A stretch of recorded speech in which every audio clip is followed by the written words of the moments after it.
भक्तों, आज इस प्रसंग में नारद उमा संवाद की कथा हम आपको समझाने के लिए चल रहे हैं। किस तरह से सुखदेव जी का जन्म हुआ है वो कथा हम आप तक पहुंचा रहे हैं। वही आपके जाने पहचाने विनय शास्त्री ग्राम सरदार नगर वाले। एक बार की बात है, देव ऋषि नारद हाथ में वीणा लेकर के चले हैं। नारद मन एक दिन हुआ गयो नहीं कैलाश, अधिक समय मुझको हुआ न पायो शंभु निवास। नारद बाबा मन में सोचने लगे कि अधिक समय हो गया, मैं भोले बाबा से मिलने नहीं गया, आज चलते हैं। और नारद बाबा ने हाथ में वीणा उठाया और वीणा को लेकर के चले हैं। चलते जा रहे हैं, पहुंच गए कैलाश पर्वत पे। जब कैलाश पर्वत पे पहुंच गए तो वहाँ पर माँ पार्वती हैं, भोले बाबा नहीं हैं। नारद बाबा जाते जाते बैठ गए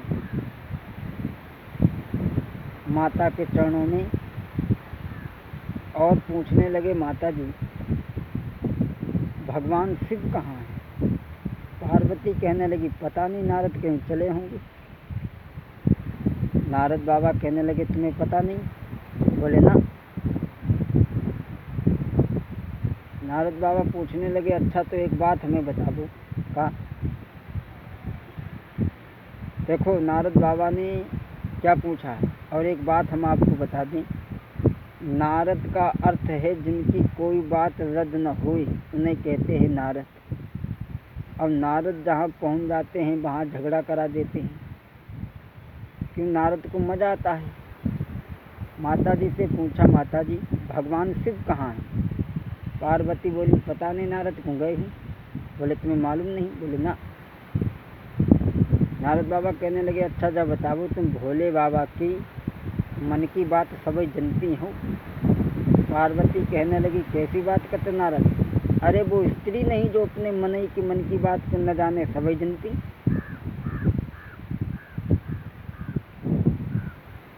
किस समय उसका पति क्या चाहता है, कौन सी सब्जी पसंद करता है, क्या भोजन पसंद करता है, हर स्त्री जानती है। नारद बाबा चुप, क्योंकि नारद बाबा के तो है ही नहीं। नारद बाबा सोचने लगे, अच्छा माता हम कुंवारे हैं तब है तो हमें पढ़ाई गई, अब तुम्हें ऐसे भिड़ावें तो तुम्हों की याद आवे।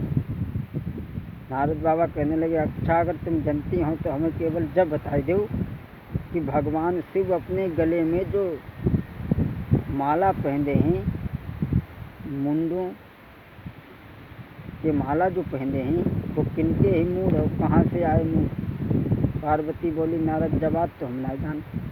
पूछा नारद बाबा ने, अरे शिव क्यों डारे मुंडन माला रहे गौरा को सुनाई ना।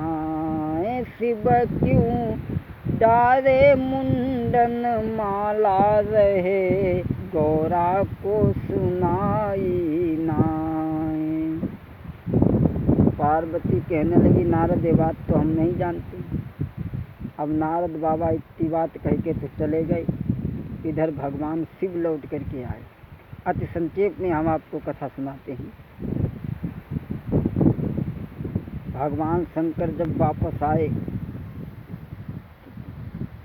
तो देखा कि पार्वती बड़ी क्रोध में बैठी है और पहले कोप भवन आते। अब दादा 1 लाख रुपया कमरा बनवे में लग जाए, कोप भवन कौन बनवा भाई। लेकिन हाँ, जब कोप भवन में बैठी होती थी तो जान जाते थे लोग कि आज जैसे उठी है। जैसे ही भोले बाबा गए तो पार्वती आगे बैठी थी, पीछे घूम गई, पीछे कहते हैं आगे घूम गई। और बात बात पे रोना ये देवियों का स्वभाव होता है। भगवान भोले बाबा पूछने लगे, देवी अरे बताओ क्या कारण है, क्यों नाराज हो तुम? उसी समय पार्वती रोकर के कहने लगी, महाराज आप अमर कथा जानते हो और आपने हमें कभी नहीं सुनाई।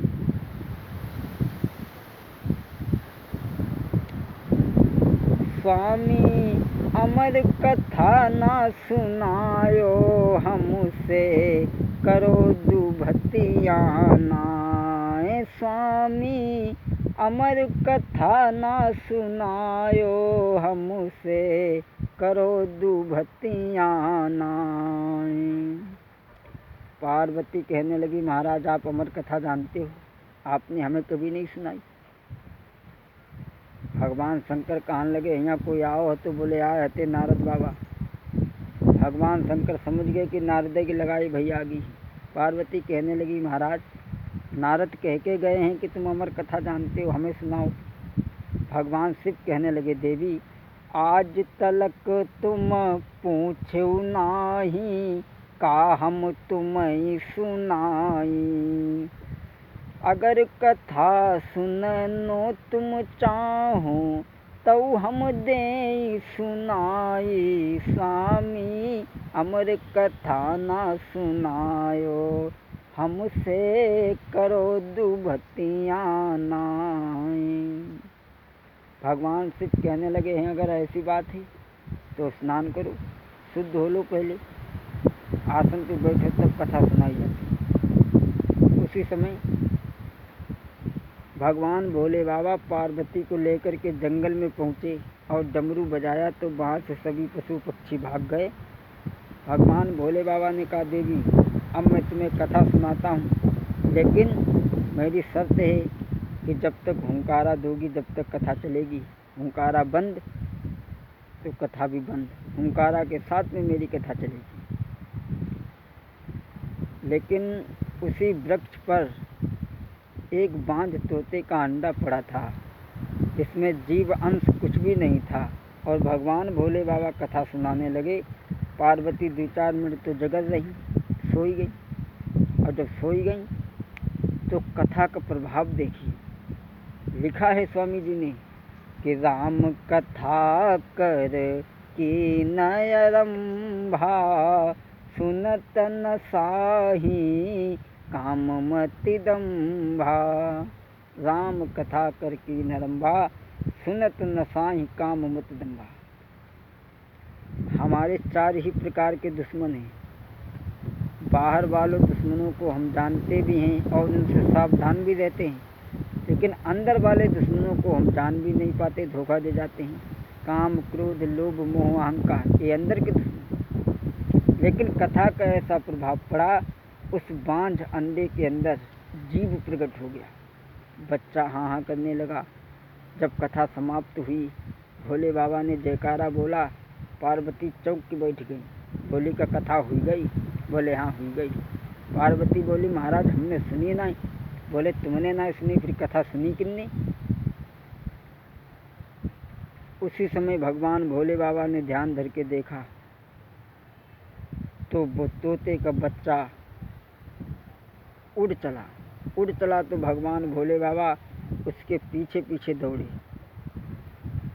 आगे आगे तोता जाई रो, पीछे से शिव लागे।